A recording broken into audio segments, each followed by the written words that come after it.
सूर्यनगर गांव उत्तर प्रदेश के हृदय में बसा था, जहां गंगा की सहायक नदी सरयू बहती थी। मानसून के बाद का समय था, सितंबर का अंत, जब हवा में अभी भी मिट्टी की सोंधी खुशबू घुली रहती और शामें इतनी लंबी हो जाती कि सूरज डूबने से पहले ही चांद झांकने लगता। गांव के किनारे नदी के तट पर एक छोटा सा मिट्टी का घर था। उसके चारों ओर बांस की बाड़ लगी थी और अंदर एक पुरानी चरखा मशीन खड़ी थी, जिसकी धुरी पर चंद्रिका दिन रात धागे काटती। चंद्रिका गांव की सबसे कुशल बुनकर थी। उसकी उम्र अभी 22 बरस की थी, लेकिन उसके हाथों में जादू सा था। वो सूती धागों से ऐसी साड़ियां बुनती जो बाजार में पहुंचते ही उड़ जाती। उस शाम जब आकाश में बादल घिराए थे और नदी का पानी भूरा हो चुका था, चंद्रिका अपने पति हरि के साथ चरखे पर बैठी थी। हरि एक मजबूत कद काठी का किसान था, जो दिन भर खेतों में मेहनत करता और शाम को चंद्रिका की मदद करता। उनकी शादी को 1.5 साल हो चुके थे और अब उनके जीवन में एक नई उम्मीद थी। चंद्रिका के पेट में नन्हा सा जीवन पल रहा था। वो दोनों इस बच्चे के लिए एक सुरक्षित भविष्य रच रहे थे। चंद्रिका ने हरि की ओर देखा। उसकी आंखों में चमक थी। हरि, कल बाजार जाना है। ये वाली साड़ी, नीली चांदी के तारों वाली, वो तो राजमाता के महल तक पहुंच जाएगी। फिर हमारा बेटा कभी भूखा नहीं सोएगा। हरि मुस्कुराया, लेकिन उसके मन में एक छिपी हुई चिंता थी। पिछले कुछ हफ्तों से उनके गोदाम से धागे गायब हो रहे थे। छोटे मोटे चोरों चक्के तो गांव में आम थे, लेकिन ये चोरी अलग थी, साफ सुथरी, बिना किसी निशान के। हरि ने चंद्रिका का हाथ थामा। हाँ प्रिया, लेकिन रात को ताला अच्छे से लगाना। ये नदी किनारे का इलाका, रातें यहाँ डरावनी हो जाती हैं। चंद्रिका ने सिर हिलाया, लेकिन उसके दिल में एक हल्की सी बेचैनी थी। वो जानती थी कि हरि की नींद अब टूट टूट कर आती है। वो रात को जागकर खिड़की से बाहर झांकता रहता। रात गहराई, नदी का पानी धीरे धीरे बह रहा था और किनारे की घास में चूहों की सरसराहट सुनाई दे रही थी। चंद्रिका सो गई थी, लेकिन हरि जागा रहा। अचानक एक हल्की सी खटखटाहट हुई, जैसे कोई चूहे से भी हल्का कदम रख रहा हो। हरि ने सांस रोकी। बाहर चांद की रोशनी में एक लंबी परछाई सरक रही थी। वो एक आदमी था, काला कोट पहने, चेहरा ढका हुआ। वो सीधे गोदाम की ओर बढ़ा, ताला तोड़े बिना, और अंदर घुस गया। हरि का दिल धक धक करने लगा। वो चंद्रिका को जगाना चाहता था, लेकिन डर था कि शोर मचाने से वो भाग न जाए। कौन है ये? गांव का कोई नहीं लगता, हरि ने सोचा। उसके माथे पर पसीने की बूंदें आ गईं। वो धीरे से उठा, लेकिन तब तक चोर धागों का एक बड़ा बंडल उठाकर नदी की ओर बढ़ चुका था। हरि ने दौड़ लगाई, लेकिन चोर नदी में कूद गया। वो तैरकर पार चला गया। हरि लौटा, थकान और गुस्से से कांपता हुआ। चंद्रिका जाग चुकी थी। क्या हुआ? उसने पूछा, आवाज में घबराहट। हरि ने सिर झुकाकर कहा, हमारा 1 महीने का माल चला गया, लेकिन अब पता चल गया ये कोई भूत नहीं, इंसान है। चंद्रिका का चेहरा पीला पड़ गया। उसके हाथ पेट पर चले गए। हमारा बेटा, उसके लिए ये सब। आंसू लुढ़क आए, लेकिन हरि ने उसे गले लगाया। डरो मत, कल से नया गोदाम बनाएंगे, ऊपर पहाड़ी पर। वहां नदी के किनारे जैसा खतरा नहीं। अगले कुछ दिन हरि और चंद्रिका ने मिलकर काम किया। गांव की पहाड़ी पर जहां पुराने बरगद के पेड़ फैले थे, उन्होंने एक छोटा सा मिट्टी का गोदाम बनाया। ऊंचा स्थान था। नीचे घाटी में नदी चमक रही थी और ऊपर हवा साफ सुथरी बहती। सूरज उगते ही वो दोनों वहां पहुंच जाते। चंद्रिका धागे काटती, हरि लकड़ी काटता। शाम को जब सूरज पहाड़ियों के पीछे लुक छिप जाता, तो वो दोनों चरखे पर बैठकर बातें करते। देखो प्रिया, हरि कहता, यहाँ से नदी दिखती है, लेकिन नदी हमें नहीं छू सकती। वो चोर अब यहाँ नहीं पहुंच पाएगा। ऊपर उल्लू चहचहाते हैं, वो तो रात के पहरेदार हैं। चंद्रिका मुस्कुराती, लेकिन उसके मन में एक गहरा डर बैठ गया था। रात को वो सपने देखती, एक काला साया जो धागों को लपेटता चला जाता। क्या हमेशा ऐसे ही भागते रहेंगे? वो सोचती। फिर भी उसने हिम्मत बांधी। धीरे धीरे उनका नया गोदाम भरने लगा। चंद्रिका ने एक नई साड़ी बुननी शुरू की, सुनहरी धागों वाली, जो चांदनी रात की याद दिलाती। हरि बाजार जाता और लौटकर कहता, लोग पूछ रहे हैं चंद्रिका की नई डिजाइन कब आएगी। 1 हफ्ता बीता, चोर का कोई निशान नहीं। चंद्रिका का पेट अब थोड़ा उभर आया था और वो हर सांस में बच्चे की कल्पना करती, उसकी हंसी, उसके छोटे हाथ। लेकिन एक रात जब चांद बादलों में छिपा था और हवा में ठंडक घुलाई थी, हरि ने फिर वो आवाज सुनी, सरसराहट, पहाड़ी की ढलान से। वो बाहर निकला, टॉर्च जलाकर। नीचे गोदाम के पास एक काला साया खड़ा था। चोर! वो ऊपर चढ़ाया था। हरि चिल्लाया, रुक जा, लेकिन चोर तेज था। वो गोदाम में घुसा, धागों का बंडल उठाया और भागा। हरि ने पत्थर फेंका, लेकिन चूका। चंद्रिका बाहर आ गई, साड़ी लपेटे। हरि, हमारा सब। उसकी आवाज कांप रही थी। हरि ने उसे रोका। नहीं प्रिया, ये तो ऊपर भी आ गया, लेकिन अब हमें सोचना पड़ेगा, भागना ठीक नहीं। सुबह हुई, पहाड़ी पर कोहरा छाया था और नदी नीचे धुंधली दिख रही थी। चंद्रिका रो रही थी, उसके हाथ कांप रहे थे।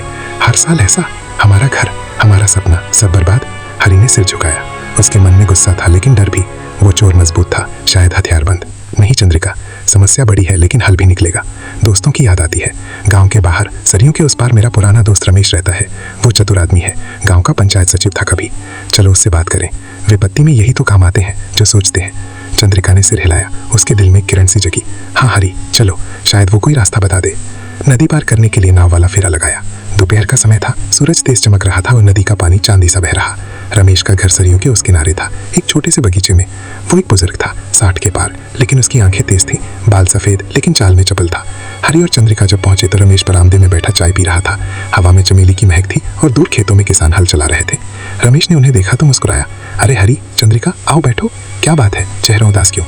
हरी ने सारी कहानी सुनाई, चोर की चालाकी, धागों की चोरी, पहाड़ी पर भी पहुंच जाना। चंद्रिका चुपचाप बैठी रही, उसके हाथ पेट पर थे। रमेश सुनता रहा, ब्राउजर पर उंगलियां फेरता। जब कहानी खत्म हुई तो वो गहरी सांस ली। उसके मन में पुरानी यादें उमड़ आई, खुद के जवान दिनों की, जब वो चोरों से गांव बचाता था। बेचारे, वो सोचा, ये तो जाल में फंसे हैं, लेकिन बुद्धि से हर जाल खुलता है। चंद्रिका की आंखों में आंसू गए। काका, क्या करें, भागें यहाँ से? रमेश ने चाय का घोंट लिया, फिर बोला, भागना नहीं बेटी, ये तुम्हारा घर है, तुम्हारी जड़ें यहाँ हैं। चोर ताकतवर लगता है, लेकिन ताकत अकेली कुछ नहीं। सोचो, गांव में हर मंगलवार को ठाकुर साहब की बेटी रानी सरोवर में स्नान करने आती है। उसके साथ सिपाही होते हैं, घोड़े भाले। वो सरोवर ठीक तुम्हारे पुराने गोदाम के पास। हरी ने भौहें सिकोड़ी। हाँ लेकिन? रमेश ने आंख मारी। सुनो, एक तरकीब है। चोर रात को आता है ना, उसके छिपने की जगह पता कर लो, शायद नदी किनारे कोई पुरानी कोठरी या गड्ढा। फिर मंगलवार को जब रानी स्नान करेगी, तुम चंद्रिका नहीं हरी, तुम रानी के आभूषणों के पास जाओ, एक छोटा सा नाटक करो। वो धीरे से बोला, रानी का एक हार है, सोने का, मोतियों का, तुम उसे चुपके से उठा लो, जैसे चोर। सिपाहियों का ध्यान भटकाओ, फिर हार को ऐसे फेंको कि वो चोर के छिपने की जगह में गिर जाए। सिपाही दौड़ेंगे और बाकी तो ठाकुर साहब संभाल लेंगे। चंद्रिका का मुंह खुला रह गया। लेकिन चोरी? हम तो? रमेश सा, चोरी नहीं, चाल, न्याय की चाल। चोर को उसी की चाल में फंसाओ। सोचो हरी, तुम्हारी हिम्मत, चंद्रिका की बुद्धि, ये कामयाब होगा। हरी का मन लड़खड़ा रहा था, डर था पकड़े जाने का, लेकिन गुस्सा चोर पर भड़क रहा था। ठीक है काका, लेकिन अगर नाकाम रहा तो? रमेश ने कंधा थपथपाया। नाकाम? बेटा जो डर से सोचता है वो हारता है। तुम्हारी चंद्रिका, वो तो जादू करनी है। लौटते वक्त नदी पार करते हुए चंद्रिका ने हरी से कहा, हरी, ये जोखिम है, लेकिन हमारे बच्चे के लिए। हरी ने सिर हिलाया, उसके दिल में नई आग चली थी। अगले 2 दिन हरी ने जासूसी की। रात को वो पहाड़ी से नीचे उतरता, नदी किनारे घूमता। हवा ठंडी थी और चांदनी में नदी चमक रही। एक रात जब बारिश की बूंदें टपक रही थीं, हरी ने देखा चोर नदी से तैरकर आया, लेकिन लौटते वक्त वो एक पुराने कुएं की ओर गया। वो कुआं गांव के पुराने मंदिर के पास सालों से सूखा पड़ा था। चोर ने रस्सी डाली और अंदर उतर गया। हरी का दिल तेज धड़का। यहीं छिपता है, ठंडा गहरा, कोई नहीं सोचेगा। वो सोचता रहा, गुस्से से कांपता। चोर की चालाकी उसे जलाती थी। वो जानता था कि हरी जासूसी कर रहा, लेकिन फिर भी आता। हरी लौटा, चंद्रिका को बताया। वो डर गई। कुआं, वहां तो भूतों की कहानियां है। हरी, सावधान रहना। मंगलवार आ गया। सुबह से आसमान साफ था, लेकिन दोपहर होते होते बादल घिराए। सरोवर, गांव का पवित्र तालाब, चमक रहा था।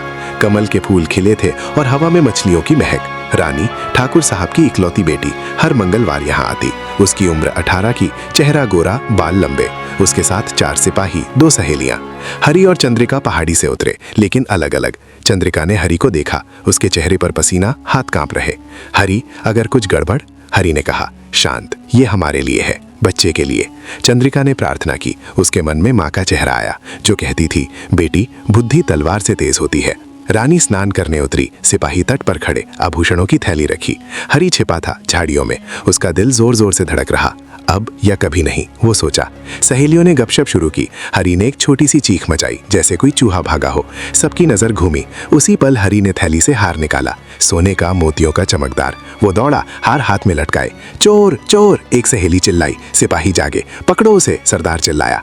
हरी भागा, लेकिन धीरे, कुएं की ओर। उसके पैर लड़खड़ा रहे, सांस फूल रही। पीछे सिपाहियों के जूते की थपथपाहट। रुको हरामी, एक सिपाही चिल्लाया। हरी का मन चीख रहा था, डर, पछतावा, लेकिन दृढ़ था। कुएं के पास पहुंचा।